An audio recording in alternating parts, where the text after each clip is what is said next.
Welcome to Rankadvertiser podcast, where we inspire, enlighten, and empower every single person today.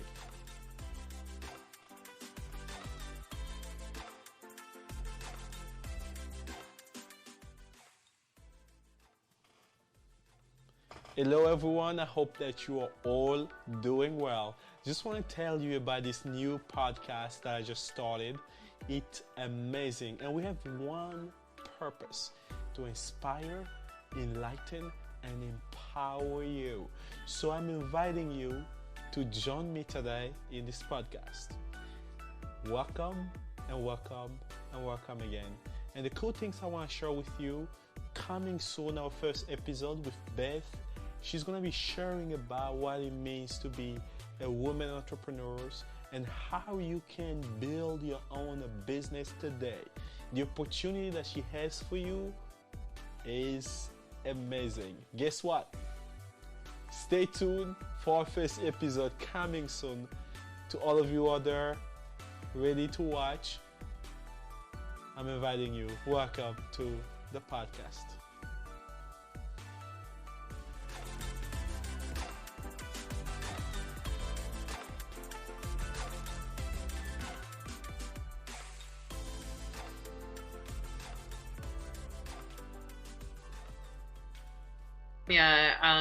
That we had not seen them since January, and they really wanted to come home. And with all the things going on around us with COVID, we were concerned at best. But we all talked through it, and they got tested for COVID before they, our daughter and her fiance drove from Northern California, and my son and his girlfriend flew from Southern California. So they arrived at different times. Our daughter arrived on Saturday before Thanksgiving, and our son and his girlfriend arrived on Monday. And by Wednesday morning, our son had symptoms of a head cold. And by the end of the time that we were together, that head cold had managed to find its way to each of us in varying degrees. So by Sunday night, early Monday, my husband and I had a very difficult time even moving. It's the kind of virus that attacks the areas of your body that it feels like it can. It's just an amazing thing. So we were sapped of our energy, and I spiked a fever, and he went in and was tested and came back on Wednesday as being positive with COVID. And we knew that, we'd spent all that time, well over a week, the six of us in close proximity, sharing Thanksgiving and games and lots of fun together. So then my son and his girlfriend tested positive as well. So we knew at that point that we'd all been infected, and we began our journey towards healing.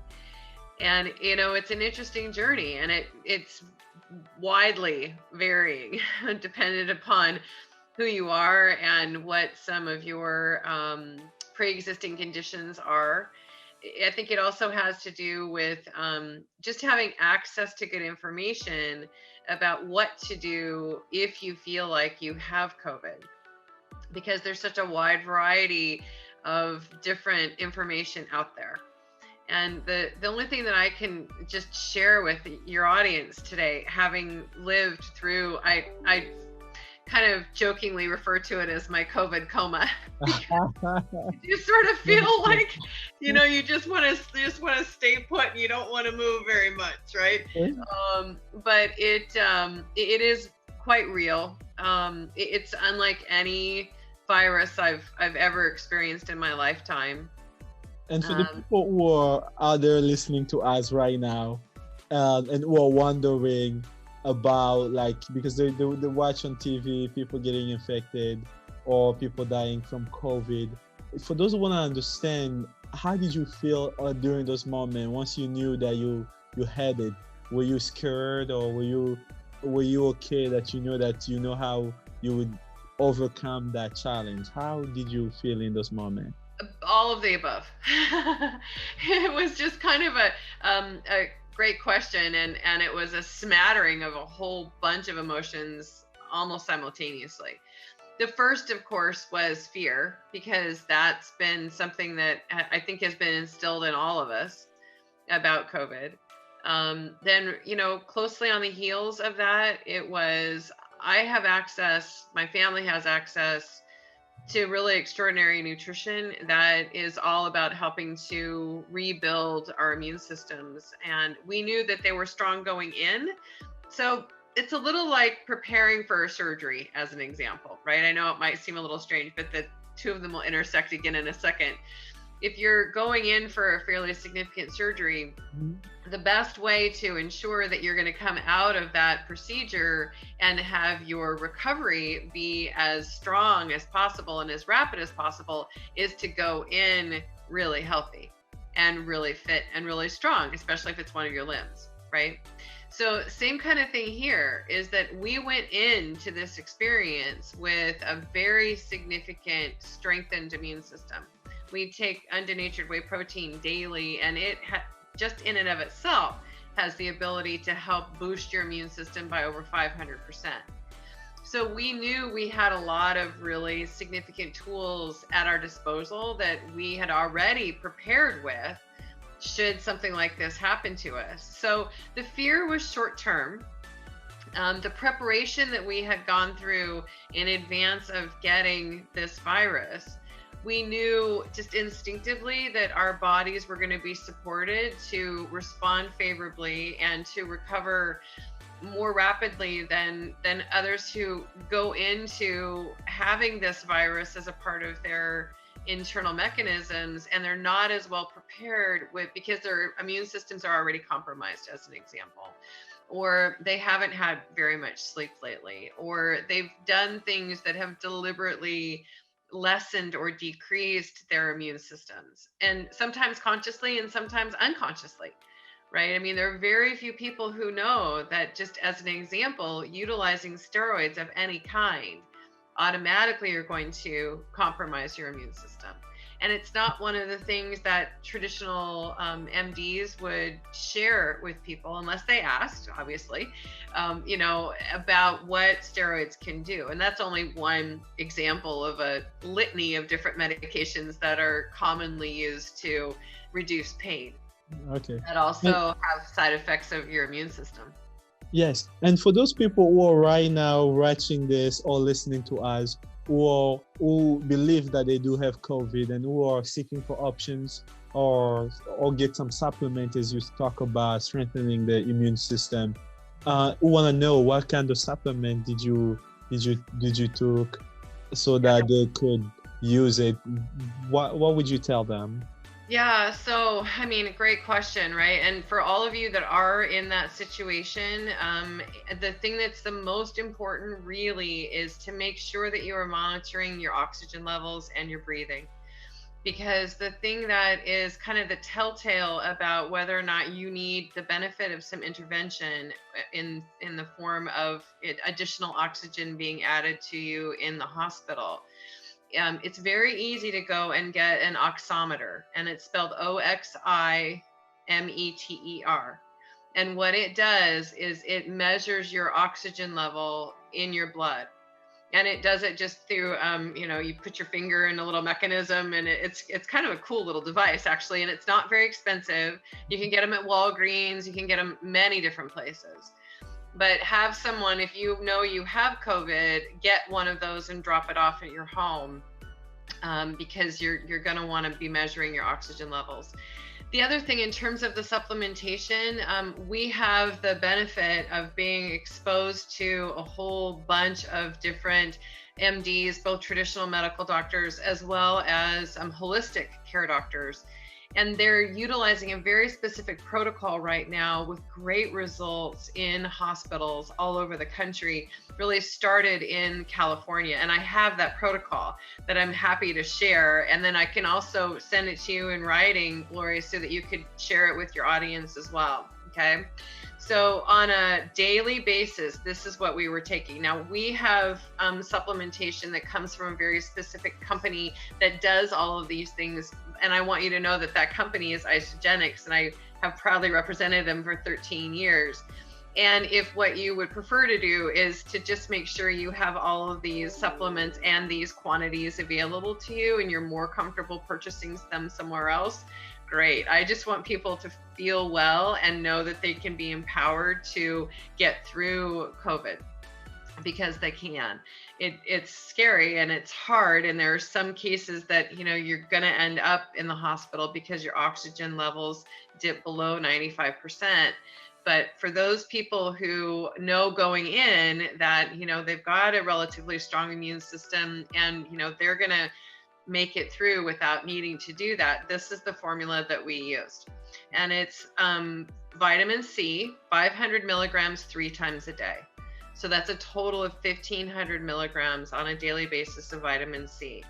My recommendation in terms of the type of vitamin C that you might want to obtain is something that is not necessarily in a capsule, but something that is enrobed in water, so that it's either in a liquid form, or it's something that you've got to be careful that it's not robed in petroleum products. So where you get it is important. I'd advise you not to get it at Costco, and the reason for that is because their supplements are made to be really affordable. And unfortunately, the other side of that coin is that in large, I'm just going to say, they're just not effective. They're just not able to be absorbed easily in the body. So if you're going to do vitamin C, do a high quality vitamin C. And probably the best place to locate that, unless you're doing it through Isogenics, is to go to a holistic health food store and work with the person who is behind the counter, who's going to be really well informed about making sure that your body absorbs every gram of that nutrient. And then vitamin D, 1,000 units of that a day minimum. Those of us in the Northwest, we need a little bit more than that. So I was doing 10,000, but that's what my naturopathic MD has prescribed for me. But 1,000 is a lot more than most people are supplementing with today. Vitamin E, 100 units a day. And coenzyme Q10, 200 milligrams a day. Coenzyme Q10 has a lot to do with the safety of the cardiovascular system. That is also a really important nutrient that as we age, we don't make enough of. So it's something that really needs to be supplemented, particularly since this particular virus does have a tendency to attack the cardiovascular and respiratory systems. And then a multivitamin. And again, going to organizations that that's what they specialize in, is making sure that not only are the ingredients in a multivitamin highly powerful, but that your body can easily absorb those things. And when you buy them really inexpensively, unfortunately, there are sacrifices along the way, and it's either in the quality of the ingredients or the ability for your body to absorb the ingredients, or both. So, is that helpful? Oh yeah, that was very helpful, very helpful. And for those of you who are listening here, I am so excited for us to move into the second part of the podcast. As Beth already shared about us, how we feel like to have COVID, and also what are some of the things she did to overcome this. And in this segment that we're entering in, she's going to share with us her recommendations and advice for those people who don't have COVID and who want to party or want to go outside. What are the precautions this is recommending? So coming up, sorry.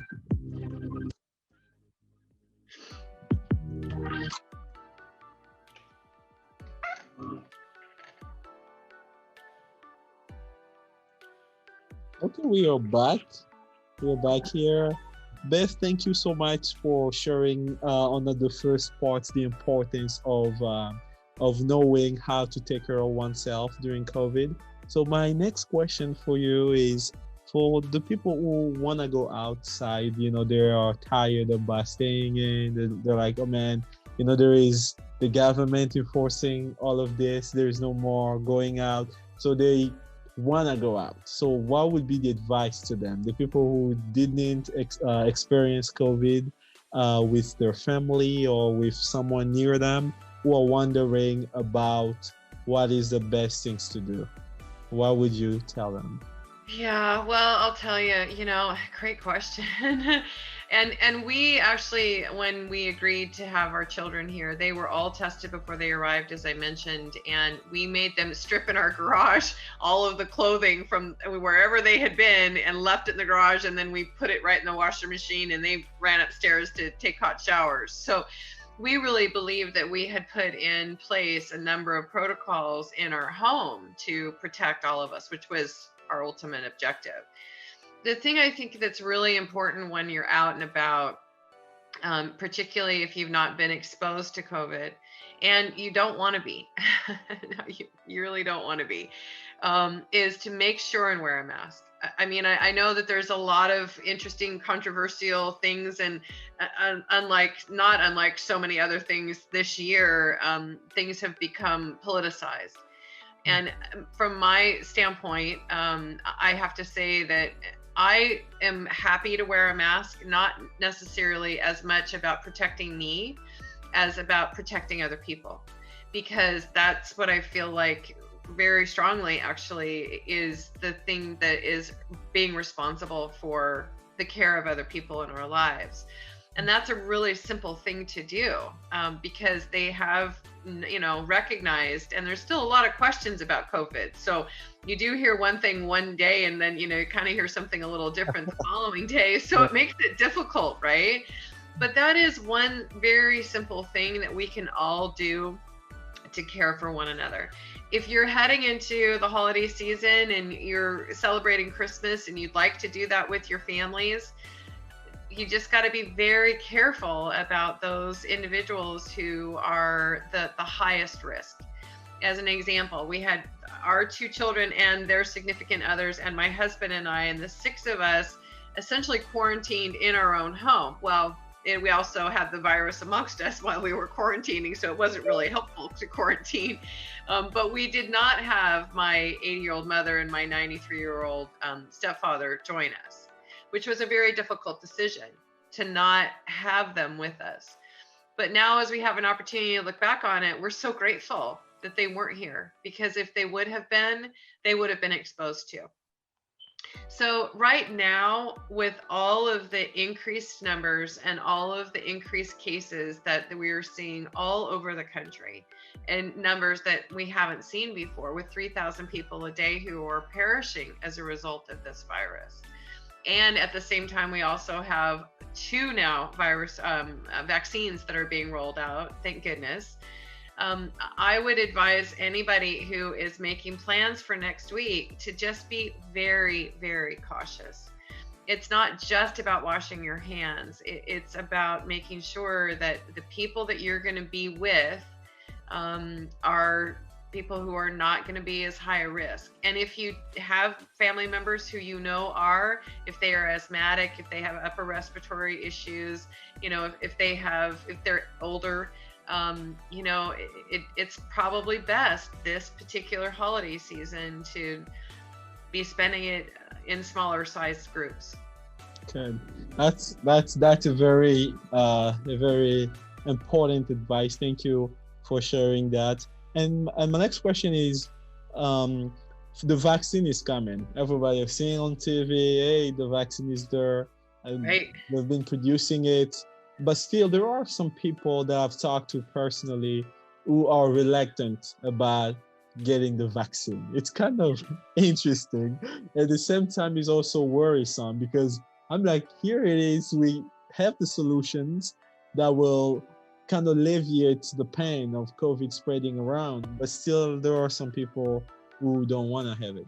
So how would you tell them, or what would be your advice to them?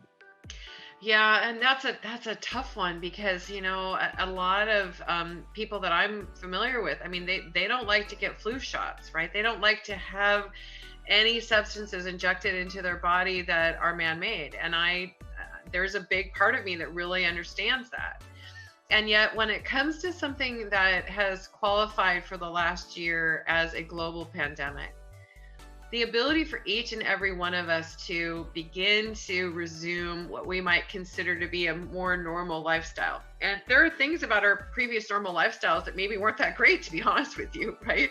Things that we're going to want to change going into 2021. But when it comes to being able to travel, to other countries around the world when it comes to being able to travel to see our families who don't live close by. The easiest way for us to get back to our ability to have the freedom of movement that includes airplanes, that minimizes the risk of carrying it with us, is to get a vaccination when it becomes available to you.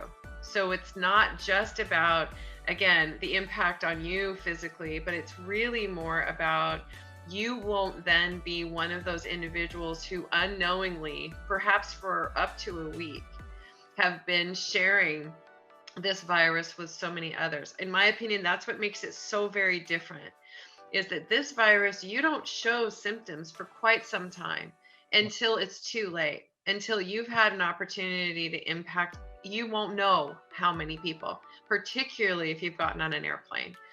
So I know there's a lot of controversy around that. I get it. I really do, because we do get to control what we put in our bodies. And at the same time, if that shot, or in the first case, it's 2 shots, but Moderna apparently is just 1.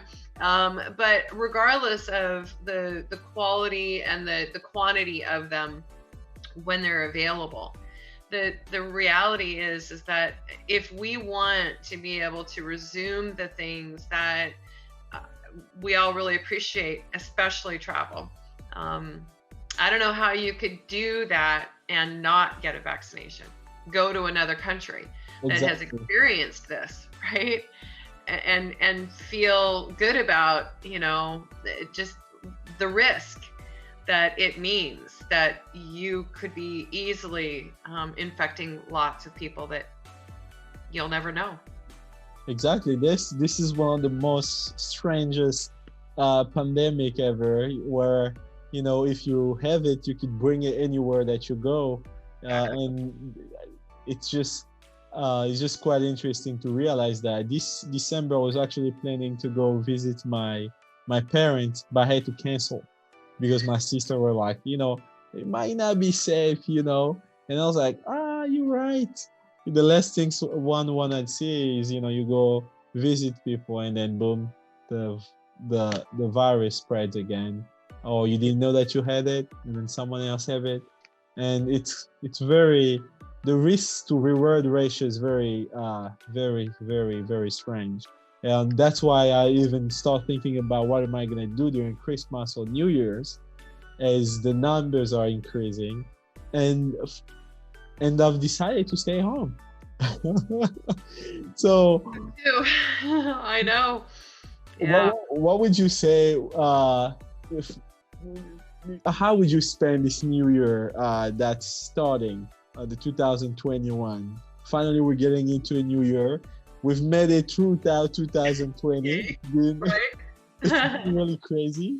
But really crazy. Now that we're entering a new year and the celebration are coming, the Christmas celebration and the New Year celebration. So how would you celebrate? Or if you're going to celebrate? Yeah, that's a great question, because I've talked to so many people who are like, can we just get 2020 over with, right? Like, can 2020 just be gone? and I was listening to, just a really wonderfully inspirational woman that's a dear friend, and her statement, which I thought was just so beautiful, that I've really adopted as my own strategy. Is to really look at 2020 as, what were the blessings that you received?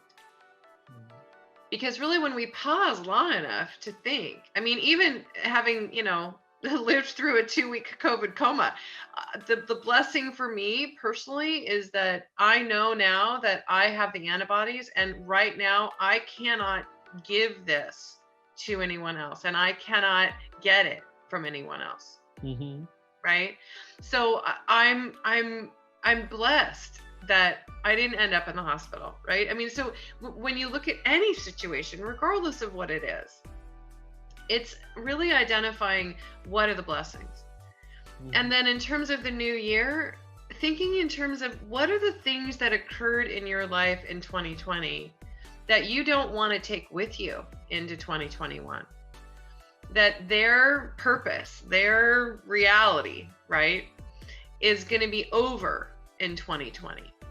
And it doesn't deserve to go with you into 2021. So I'm choosing right now, Lori, to use this time as a time of some fairly significant reflection on there is that Christmas through New Year's, right? And so often we all look at Christmas to New Year's as sort of a party week, right? Exactly. We get to see all these amazing people in our lives and give them big hugs and celebrate with them, and then ring in the new year, right? All together as well. Exactly, right? I mean, we might as well be at Times Square and just hoop it up, right? Yeah.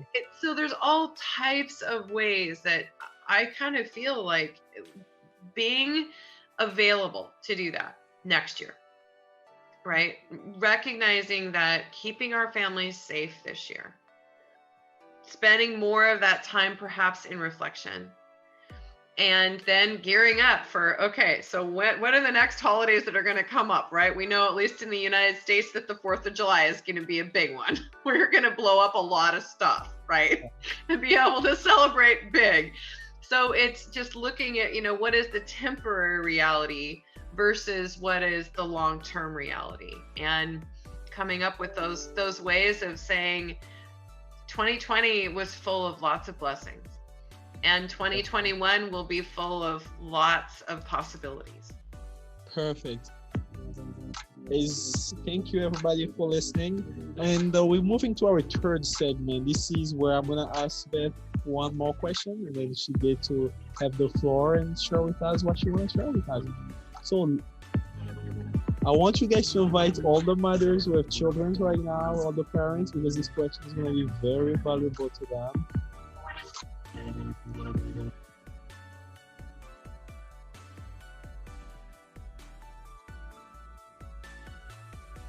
Thank you all. I'm back right here. So we're talking about the outer part, which concerns parents who have children. So my question for Beth is, for the parents who have children right now, we're seeing all the chaos going on the news, people talking about COVID and the numbers. And they're listening to governor saying that, the school is going to open, bringing students back to school. And from a person who had the experience of knowing how it is to go through COVID and to overcome it, and seeing children going back to school, what is your advice to those parents who are very reluctant to send their kids, or who doesn't know what are the risks? What would you tell those parents? Yeah, I'll tell you, there are a lot of days in this last year that my husband and I have talked about the fact that we're very grateful that our children are 27 and 25 and they're not in elementary school or, beyond that, because it's a tough situation. It really is. What I would say to mothers out there, just because those are the ones I can relate to most given my gender, is that I would make very certain that if you're going to be sending your children back into the school system, that they understand the value of making sure that their hands are being washed every time they enter or leave a room. They're going to mandate masks for the kids. So that'll be something that if they haven't already gotten to a place where they're really comfortable wearing a mask for multiple hours a day, that's something that, we would really want to be doing within our households to make that transition for them easier. So practicing in their households to make sure that they find a mask that's comfortable for them, that, that ultimately wearing a mask just sort of becomes, their norm. And then to make sure that every time they return from school, that there's some kind of protocol about how they enter your home.